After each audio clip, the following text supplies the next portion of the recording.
ठीक नहीं लगता। वो बोलता है दुख दूर, दुख कोई माई का लाल दूर नहीं कर सकता, तुम्हारी अज्ञानता दूर कर सकता है अगर तुम चाहो तब, अदरवाइज नेवर, कोई नहीं कर सकता। अज्ञानता दूर होगी तो तुम्हारे सारे दुख दूर होंगे। तुम अज्ञानता को भी होल्ड करोगे और दुख भी दूर हो जाएं, यह संभव नहीं है। तुम भले ही एकेडमिक क्वालिफाइड हो कितने भी, उस जमाने में संस्कृत की पढ़ाई होती थी, रावण के जमाने में, उससे बड़ा एकेडमिक क्वालिफाइड कोई व्यक्ति नहीं था।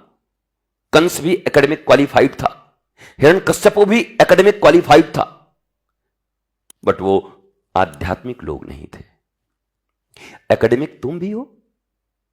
गुरुजी ये चार्टर्ड अकाउंटेंसी किए हुए हैं, ये पीएचडी किए हुए हैं, ये डिलीट हो गए हैं, डिलीट कर लिया इन्होंने, सब डिलीट कर दिया। बोला हाँ ठीक है, ये बोला इन्होंने ये किया, उन्होंने वो किया, बोला वो किया, उन्होंने बीटेक किया है। दुनिया का सबसे नाकारा आदमी बीटेक का आदमी, कोई ज्ञान नहीं होता उसके पास। मैं बोल रहा हूं नाराज होकर मेरा कुछ नहीं कर सकते, कुछ नहीं होता उनके पास, एक सामाजिक ज्ञान उनके पास नहीं होता। वो आदमी क्या पढ़ के आया है, अच्छा थोरो टेक्नोलॉजी का भी नॉलेज नहीं है, बहुत हल्की सी कोई चीज, बस टाई फाई लगा करके बीटेक करके आ रहे हैं। हम कि गया इसको, अब इसको टेक की जरूरत पड़ेगी, हर जगह टेक लगाएगा।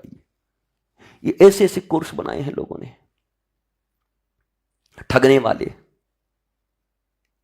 सामाजिक ज्ञान नहीं, आध्यात्मिक ज्ञान नहीं, मन को नियंत्रित कैसे करते हैं वो ज्ञान नहीं।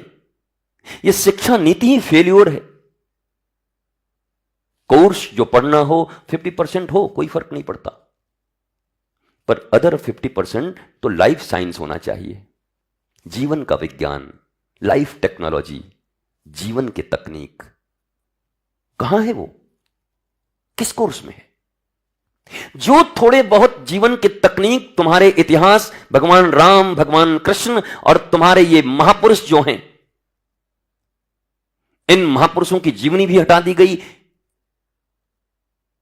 वो शब्द बना दिया गया कि धर्म नहीं पढ़ा सकते, तो बचा खुचा थोड़ा बहुत जो संभावना था, लाइफ साइंस को समझ पाते, लाइफ टेक्नोलॉजी को समझ पाते, ऋषियों से कुछ सीख पाते, वो भी समाप्त। मैकोले ने उसको भी समाप्त कर दिया। ये सत्संग जिसको लोग इतने हल्के में लेते हैं, वास्तव में इस दुनिया में ऐसी कोई यूनिवर्सिटी नहीं है, मेरी निगाह में अभी तक बनी नहीं है। अगर एक अनपढ़ तुम्हारे क्षेत्र में लेकिन आत्मज्ञान से संपन्न गुरु अगर सत्संग करा रहा हो, तो दुनिया का सबसे बड़ा यूनिवर्सिटी वही है, जहां आदमी जीना सीखता है, जहां आदमी आनंद सीखता है, प्रेम सीखता है, आह्लाद सीखता है, समस्याओं से जूझना सीखता है। इस यूनिवर्सिटी मैंने एक दिन कहा था, यूनिवर्स सिटी, यूनिवर्स एक सिटी हो जाए, यूनिवर्स। हम तो यूनिवर्स से बस मिस यूनिवर्स को जानते हैं। सुष्मिता सेन थी गुरुजी, उसके बाद हम क्या, बस यही जानो, यूनिवर्स सिटी, पूरा यूनिवर्स, ब्रह्मांड, नॉट ओनली अर्थ।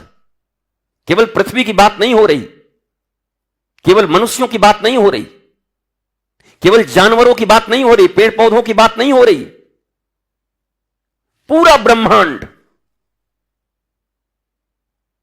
जितने भी ग्रह हैं, जितने खोज पाए हैं और कितने अज्ञात हैं, ये सब एक सिटी के अंतर्गत, जैसे एक सिटी में रहते हो, छोटा सा city centre, city mall, city cafe centre, universe city, universe जहां सिटी की तरह लगने लगे। इस शब्द को भी चुराया गया कहां से, हमारे ही सनातन से, क्योंकि सनातन में कहा गया वसुधैव कुटुंबकम। हमने कहा पूरी वसुधा हमारा परिवार, तो पूरी यूनिवर्स हमारा एक सिटी, पृथ्वी पूरा परिवार, तो एक अलग चांद, एक अलग मंगल, ये सब मिलके एक सिटी हो गए। कई घर मिले तो एक छोटा सा सिटी बन गया, छोटी सी city, university. This is university. विश्वविद्यालय, विश्व के विद्या का दान करने का स्थान या ग्रहण करने का स्थान। But what do you mean by विद्या? लिटरेसी इज विद्या। साक्षरता को विद्या कहते हैं, साक्षरता को तो विद्या नहीं कहते। ABCD EFG क ख ग घ, ये सब विद्या थोड़ी कहते हैं इसको। विद्या शब्द तो एक ही शब्द लिखा गया, सा विद्या या विमुक्तये। विद्या वो है जो तुम्हें मुक्ति प्रदान करती है। मुक्ति कैसी? Liberty, free from all anxieties, free from sorrows and calamities, free from इनमिटी।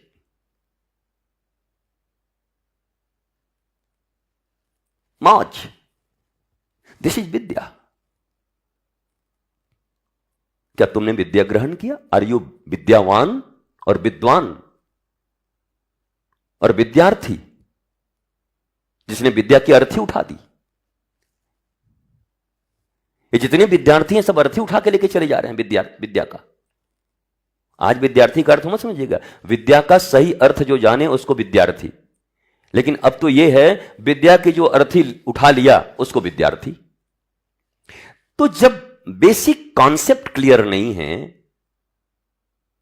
किसी व्यक्ति को एबीसीडी मालूम नहीं है और उसको बताओ एप्पल का एबीसीडी पहले पढ़ा दो ठीक से, बेसिक क्लियर किसी का नहीं है। सत्संग करेंगे, प्रवचन सुनेंगे, अभिषेक करेंगे, घूमेंगे गोल गोल पेड़ के नीचे, चुनरी चढ़ाएंगे, मां मुरादे पूरी कर दे हलवा बांटूंगी, ये मां सावधान हो जा, ज्वाला देवी, नैना देवी, मैहर देवी, विंध्याचल देवी, जम्मू में जो वैष्णो देवी, सब सावधान हो जा। क्या? मां मुरादे पूरी कर दे तब हलवा बांटूंगी, अगर नहीं करोगी तो सूजी भी नहीं बांटूंगी, हलवा तो छोड़ दे। ये आदमी का भजन देखो, मां मुरादे पूरी कर दे पहले तब हलवा बांटूंगी। ऐसा लग रहा है मां हलवा ही नहीं खाई है, जगत की माता ये हलवा का लोभ दे रहा है। और वो भी कह रहा है पहले मुराद पूरी कर तब हलवा बनाऊंगी। मां बोलेंगे मैं तेरी जिंदगी का हलवा बना दूंगी। तू क्या हलवा बना के बांटेगी मेरे लिए? मां मुरादे पूरी कर दे हलवा बांटूंगी। हर जगह लेन देन, कामना, एक्सचेंज, विनिमय, व्यापार। और व्यापार भी ठाकुर करने को राजी हो गया। ठाकुर ने कहा चलो तुम सब व्यापारी हो तो व्यापार ही करते, प्यार नहीं समझते तो व्यापार ही करते हैं। बोला ठीक है, एक सिद्धांत दे देता हूं, मेरे व्यापार का सिद्धांत क्या है? बोला अहम भक्त पराधीन हूं, मैं भक्तों के अधीन हूं। भक्ति वो रुपया है, भक्ति वो धन है, भक्ति वो डॉलर है, वो रूबल है, वो यूरो है, जिससे मैं बिक जाता हूं। बट हैव यू भक्ति? Have not. Then why are you shouting? Thakur ने तो खुला ही कह दिया मैं व्यापार करने को राजी हूं। बांके बिहारी ने कह दिया, अवध बिहारी ने कह दिया, नैना देवी ने कह दिया, चलो मैं राजी हूं व्यापार करने को। कर पाओगे? बोला हां कर लूंगा। बोला तो ठीक कर लो। क्या? अहम भक्त पराधीन हूं, मैं भक्त के अधीन हूं, जो चाहो वो मिलेगा। अब इतनी सस्ती बात कह दी, पर पॉकेट में तुम्हारे नोट ही नहीं। निठल्ले आदमी हो, तेरी गठरी में लागा चोर मुसाफिर जाग जरा, भक्ति लुट गई। अब भक्ति लुट गई तो भगवान कभी लड्डू पेड़ों चढ़ावों से इस दुनिया में आज तक किसी को नहीं मिला, ईश्वर, और न मिलेगा। यह आध्यात्म की सबसे बड़ी सत्य को हम छुपाए जा रहे हैं। यह लव था हमारा कि मैं ठाकुर जी को भोग चढ़ा रहा हूं, पर हमने तो बस भोग को ही मुख्य समझ लिया, पर भाव हमारे रहे नहीं। हाँ पंडित जी, हाँ जरा जाके चढ़ा दीजिएगा हमारी तरफ से। तो पंडित चढ़ाएंगे तो पंडित जी को मिलेगा। नहीं महाराज, जेकर अन्न जेकर चून होकर पून। हाँ ऐसे ऐसे लोग हैं, जेकर चून होकर पून। हम कि बाहर एक पून, ये पून लेके तो तर जाएगा लग रहा है, चून पून। ये कैसी कैसी धंधे की बात बना रखी धर्म में। यहां क्लियर है, मैंने तुम्हें कल भी कहा था, कई जगहों पर प्रॉक्सी नहीं चलती। भोजन में प्रॉक्सी नहीं, भजन में प्रॉक्सी नहीं, मैथुन में प्रॉक्सी नहीं, शयन में प्रॉक्सी नहीं। तुम्हारे बदले कोई और सो नहीं सकता, तुम्हारे बदले कोई और खा नहीं सकता, तुम्हें ही खाना पड़ेगा। जिसके लिए तुम गाते हो कि दो जिस्म मगर एक जान है हम, वो अगर खाता जाए और तुमको न खिलाए तो तुम मर जाओगे 4 दिन के बाद। क्यों? और पति पत्नी को तो अर्धांगिनी कहते हैं, तो आज से तो हम चाहेंगे कि एक ही खाए और दोनों का पेट भरे। शुरू करो, अर्धांगिनी हो ना, वो मुंह से खाओ, दोनों शरीर में चला जाएगा, पूर्णांगी में चला जाएगा। कुछ नहीं होगा, कुछ नहीं होगा। भोजन तुम्हें ही करना होगा, तब तुम्हें तुष्टि पुष्टि संतुष्टि मिलेगी। सोना तुम्हें ही पड़ेगा। मां अपने बच्चों को इतना प्यार करती है, इतना प्रेम करती है, बच्चा जब दर्द से तड़प रहा होता है तो मां को अगर यह पता होता, अगर यह नियम होता कि बच्चे के बदले मां सो जाए तो बच्चे का भी नींद हो जाएगा, तो मां पहले सो जाती, बच्चे को तड़पने नहीं देती। लेकिन there is no chance, no way. सोना उसी को होगा, तब उसकी नींद पूरी होगी। सोना तुमको होगा, तब तुम्हारी नींद पूरी होगी।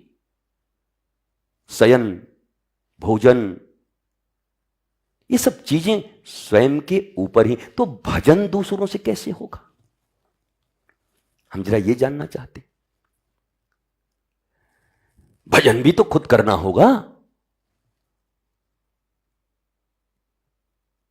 तो भजन हम करते नहीं, भजन हम करवा रहे हैं लोगों से आजकल। महाराज जी हमारे बारे में भजन कर दीजिएगा। महाराज जी कहे कि ऐसा मूर्ख मिला है, ले वो कुछ रुपया पैसा ही मानेगा नहीं।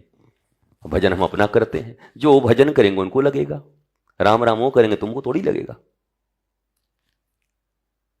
इतनी साधारण सी बात लोगों को समझ में नहीं आती।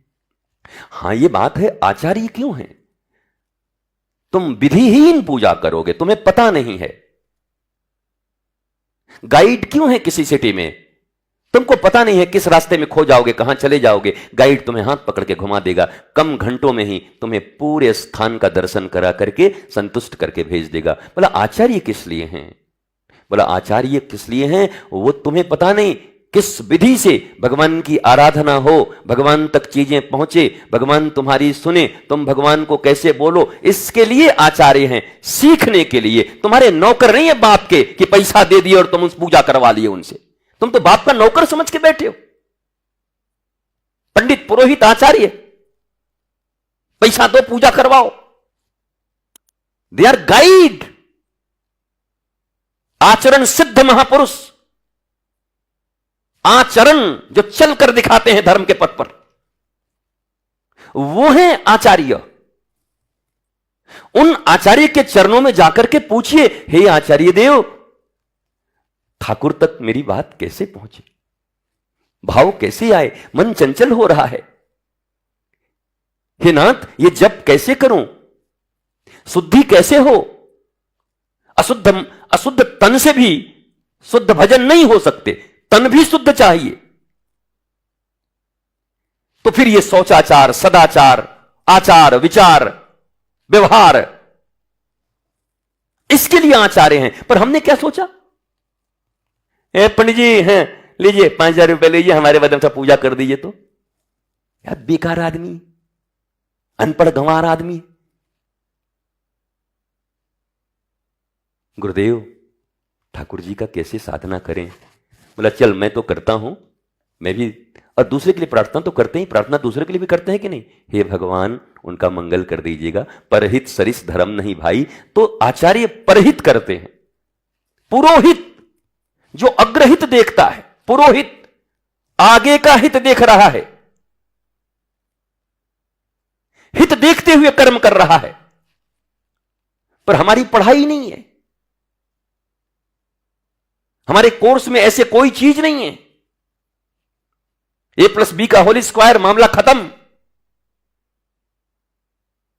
HCl CaCl2 मामला खत्म। पर व्यवहार का विज्ञान, का जीवन का विज्ञान, हंसने का विज्ञान, मुस्कुराने का विज्ञान, प्रेम का विज्ञान, यह हमें नहीं पता है। और यह सब हमारे शास्त्रों में है, सनातन में है। देखो आज मैं थोड़ा जल्दी उठता हूं, ये मेरा जल्दी है। ये मत समझना कि मैंने पूरा बोल दिया, अभी तो मैं मूड में आ जाऊं तो फिर तो वाहवाही मौज फकीरादी, पर आज यहीं विश्राम करता हूं, इसकी कल कड़ी फिर और आगे देखें।